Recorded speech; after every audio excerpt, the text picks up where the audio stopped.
Once upon a time, in a quiet village nestled between silver-topped mountains and whispering woods, there lived a kind little girl named Luma. She was no taller than a tree stump, with a short golden hair and eyes that sparkled like stars. But Luma had a secret. Every night, when the clock struck 8, she would tiptoe into the woods with a tiny lantern made of glass and moonlight. You see, this was no ordinary lantern, it was magical. Given to her by a mysterious owl who once landed on her windowsill, the lantern could collect wishes. Each time someone in the village made a wish from the heart, like wishing for a sick puppy to get better, or for the rain to stop on Grandma's birthday, the lantern would glow and gently, ping, a little light would float inside.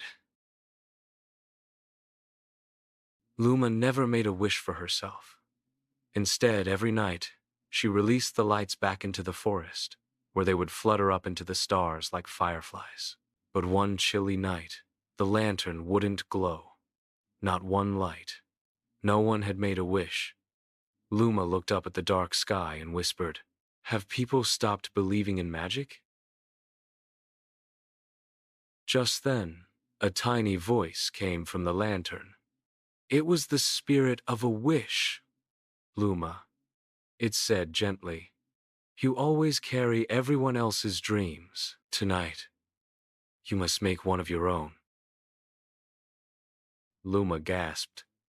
She'd never thought of that. So she closed her eyes and made a wish not for toys or candy, but for every heart in the village to believe in kindness and wonder again.